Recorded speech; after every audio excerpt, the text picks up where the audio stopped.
big thank you to Trade Coffee for sponsoring this video. In a 2015 study that examined how thinking about scarcity or abundance influences how creatively people use their resources, researchers found that people simply have no incentive to use what's available to them in novel ways. But when people face scarcity, they give themselves the freedom to use resources in less conventional ways because they have to.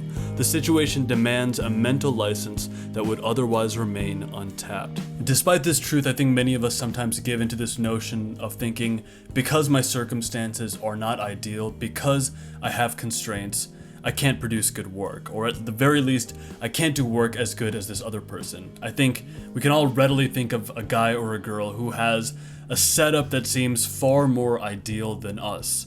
But when you look closer at their actual circumstance, you'll notice that even they have tremendous constraints that they're trying to creatively work around. One example is, I used to really think that Matt D'Avella had the perfect setup, the perfect camera, really expensive lenses, lighting, he has someone who helps him film now. He has all these things that I find would help me make a better video. But then when I looked behind the scenes, I realized that sometimes it takes him 45 minutes just to get a shot that'll last 3 seconds in a video. And the reason for this, it could be any number of things. It could be that he's shooting into his cell phone and the camera is reflecting into the cell phone, and he has to find a way to cover up the light so that the reflection doesn't come in. There are tremendous constraints even in the work of someone who appears to be perfect, whose work seems to be ideal. And that's what I want to talk about in today's video, how you can work within constraints and how you can negotiate with them creatively to still produce your best work. Of course, my incentive to talk about this topic comes in no small part because of recent world events. We're dealing with something fairly unprecedented, and I think many people are feeling the constrictions of new limitations and how that might affect their lives. They might think that there's a recession coming, there's tremendous fear about how things are going to play out. And yet, despite all of these things being true, I think there's definitely an opportunity to massage those constraints, to negotiate with them, to work with them in a way in which maybe things won't be better than ever, but at the very least, we'll discover something new about our entrepreneurial efforts, our creativity, our humor. Something very, very useful can come out of this if we approach it with the right mindset. But before I do get into the examples of this video, I do want to take a quick minute to acknowledge today's video sponsor, Trade Coffee. With Trade, you can discover new coffees from the nation's top roasters. Trade matches you to your own personal selection of coffee and conveniently delivers it to you. Here's how it works. You take a quiz telling Trade the kind of coffee you'd like to drink, whole beans ground up, and Trade will curate matches just for you. You can choose your delivery frequency, which I think is going to be more and more important moving forward these next few months. And the beans from Trade Coffee, honestly, smell delicious. In a period of the year where no one is looking over your shoulder and I'm trying to generate my own routine of my own accord, looking forward to this one ritual first thing in the morning is really fun. It's something I've really been enjoying. So if you are a coffee drinker, definitely consider checking out Trade Coffee. The first 100 people who click the link below will get 30% off their first bag when they sign up. Free shipping is included. Thank you, Trade Coffee, for sponsoring this video.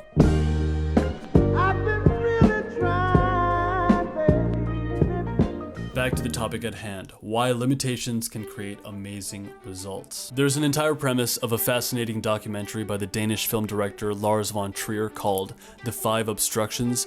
In that documentary, he asks his friend Jørgen Leth to recreate his favorite film called The Perfect Human. Only in the case of von Trier's challenge, Leth had to remake the film 5 times, each time with a new rule, a new limitation. For instance, in the first iteration of that challenge, von Trier asked Leth to recreate the movie, but he said that he couldn't use any shot that lasted more than 12 frames, which meant that the movie would have a ridiculous amount of cuts. Like every half a second, there would need to be a cut.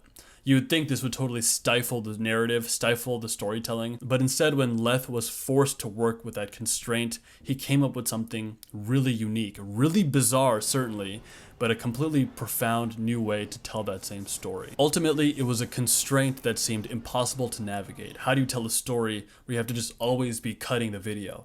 And yet, when he came out on the other side of that, when he was forced to wrestle with it, something really interesting and useful and creative came out of it. A much more common limitation that many creatives face is a lack of funds or time. This one isn't self-imposed, but there's even an upside to this. When the now legendary Christopher Nolan was setting out to make his first movie on a shoestring budget, he was able to come up with all kinds of creative ways to make his production value seem high. He didn't have access to studio lighting or a gaffer, so he chose to shoot in black and white because it gave the movie some inherent sophistication and it was easier to make composition with natural lighting in black and white. Because he couldn't get stable shots as easily, he just didn't have the budget for it, he chose a narrative that would lend itself well to shaky footage. He chose a suspense narrative that was sort of shot documentary style. This actually lent itself very well to the narrative. The fact that there were some shaky shots, it made it seem more immersive, more part of the narrative. It made the movie even better. Because he didn't have money for great camera equipment, he chose to rent out his camera gear one day at a time. And Christopher Nolan had his actors rehearse each scene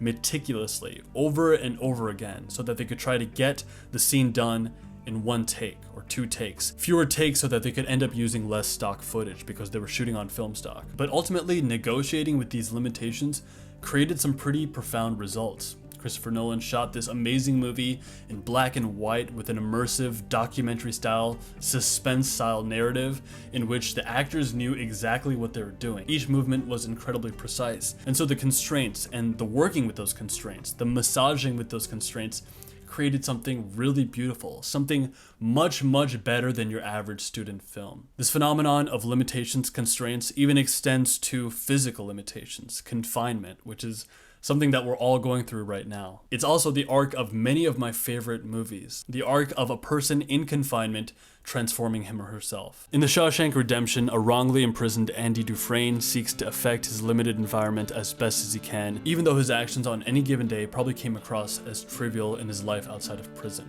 He made efforts to write a letter every single week to the state legislature so that the prison library could get more funding. He made an effort to educate his fellow prisoners. And of course, there's one other discipline that he honored every single day that I don't want to say just in case someone hasn't seen that incredible movie. But make no doubt, it was an effort that seemed trivial day in and day out, but ultimately led to an amazing growth, an amazing breakthrough. A similar truth is captured in The Count of Monte Cristo. The idea that even in isolation, confinement, quarantine, imprisonment, the choice to either grovel or to make circumstance that we have access to our own accord. Even if the only circumstance that we have access to is our own mind, making our mind to our own accord. Perhaps the single most important skill or mindset that nobody teaches us, it can really yield results that you would not have gotten otherwise. For my own part, when I sort of look at some of the constraints that I might be facing right now, one of the things that came to mind is, how am I going to get footage for my videos? That's something that I've been struggling with. But then I realized this might be an opportunity to get back into film essays, which is something that I'd been exploring last year. Or on another front,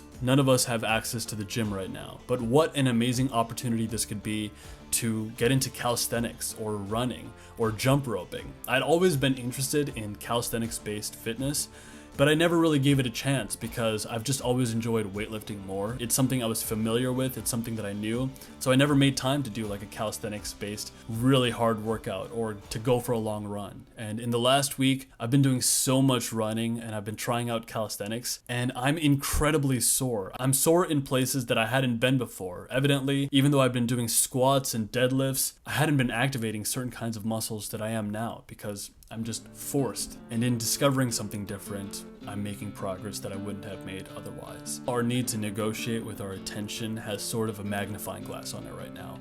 If you want, you could become despondent and think that you couldn't go about doing the things that you'd like to be doing. But on the other hand, I have found that when you take the lasers of your mind and you focus them on those constraints in an interesting way, something really exciting can come out of it. And that's what I'm hoping for all of us. For those of us who are willing to negotiate with those constraints with creativity, to us I say, greatness is coming. Cheers.